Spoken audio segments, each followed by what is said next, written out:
महाराज जी, आखिरकार इसे पंचप्रयाग क्यों कहा जाता है इस जगह को? ये पंचप्रयाग तो हमने यही तो पहले से बता दिया है कि यहाँ एक जब माता अनसुईया जी ने नर्मदा के पास जल लेने गई थी तो वहाँ उनके पास जल नहीं था। मांगा बेटी जल दे दो, कहा मैं तो माता अपने हाथों से प्राण दिला रही हैं, तो वो जल न दे पाए। उन्होंने विष्णु भगवान से आराधना किया तो वहां से फिर गंगा जी निकली। ये फिर ये नर्मदा निकली वहीं से, 2.5 किलोमीटर का दूर है। तो ये दो नदियाँ हैं और एक नदी जो है वो जो त्रिवेणी बोली जाती है। आज हमारे ये है, क्या नाम है इनका, उत्तर प्रदेश के योगी जी ने शिवरी जलपात के नाम, सबरी जलप्रपात, सबरी जल प्रपात के नाम से प्रसिद्ध कर दिया है। तो वही पुरानी त्रिवेणी है। त्रिवेणी वहीं मेला लगता था बहुत, मैंने सैकड़ों साल के पहले की बात है, आज भी लगता था। तो अब जब से यहाँ प्रचार हो गया माता अनसुईया का, तब से वहाँ का कुछ कम हो गया है, अब तीर्थ में जाने लगे। तो वो जो त्रिवेणी है तो आकर इसी मंदाकिनी में मिली है। तो मंदाकिनी में त्रिवेणी मिली और ये मंदाकिनी हो गई, ये नर्मदा हो गई, तो इसलिए संगम हो गया। महाराज जी, पंचप्रयाग क्या नदियों के मिलने की वजह से बना या इसका और भी कोई? इसका संभावना यही पाई जाती है कि यहाँ देवताओं की, यहाँ के जो ऋषि मुनि थे, जिस समय भरत जी कूप में जल लेकर आए हैं, तो उस समय की बात है कि तो यहाँ पंचायत हुई है। तो हमारे आत्रि मुनियों ने यहाँ पंचायत किया है कि जल कूप में ना दिया जाए।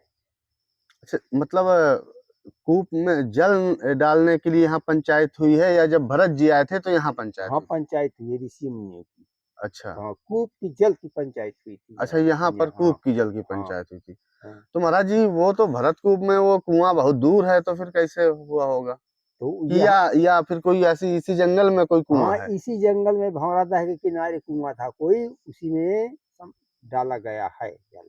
अच्छा। हाँ, ये अनुभव बता रहा है, हमारी दिखी हुई तो बात नहीं है। हमारे जो ऋषि मुनियों साधुओं को मत है, तो यही बता रहा है कि यह भंवरा दह है। वो तो हमारे ये विधानसभा लोकसभा में वो दह वहां तक मालूम है। पर वो कहते हैं वो भरतकूप में, जो आजकल लोग भरतकूप के कुआं से पानी निकालते हैं, कहते हैं भरत जी ने यहाँ डाला था।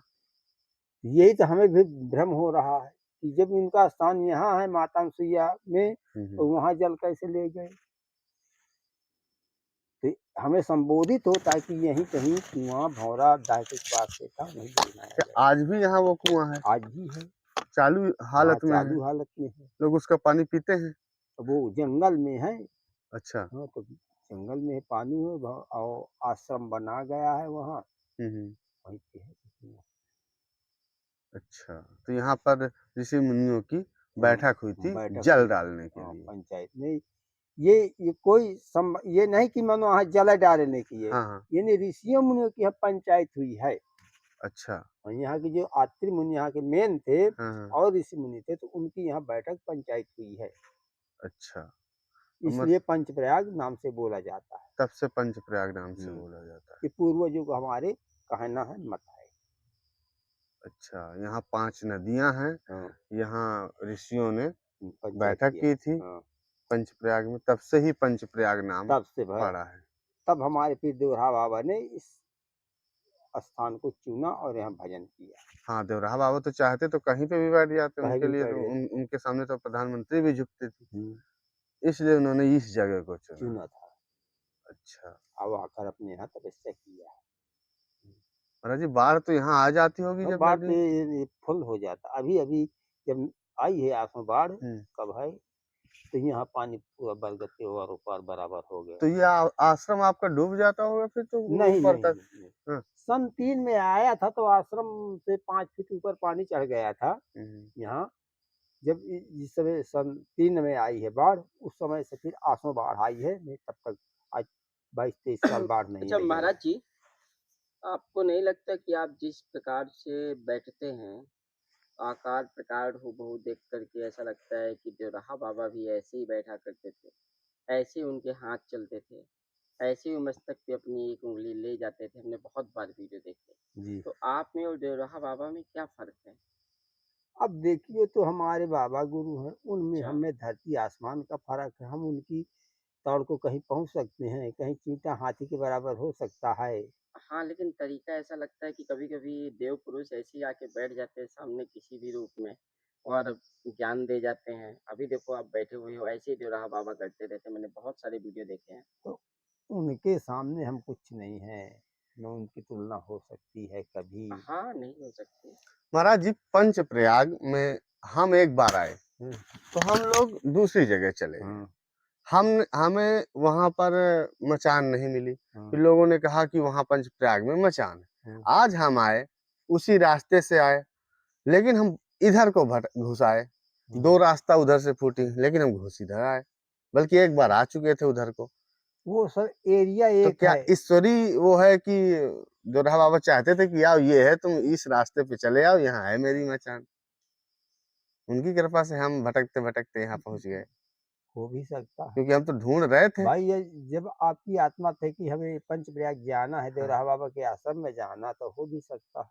तो आप पहुँच गए। तो ये आश्रम पंचप्रयाग में दोराहा बाबा के आश्रम के नाम से जाना जाता उन्हीं का आश्रम है।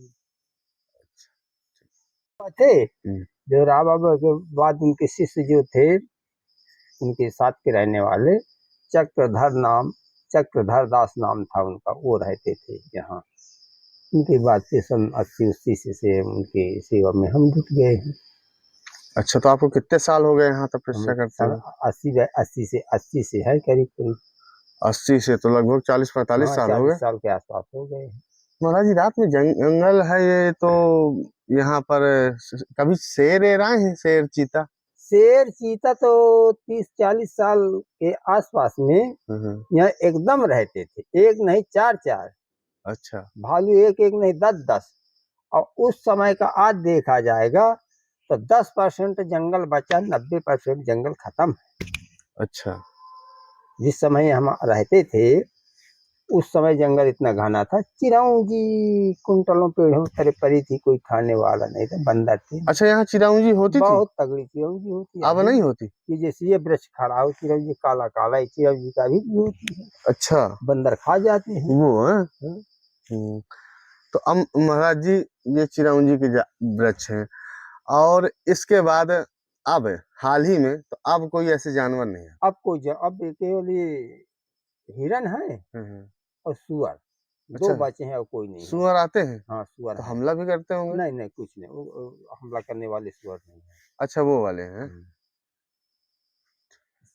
ये बस हिरन और सुअर है और कोई जानवर, असम जानवर नहीं है।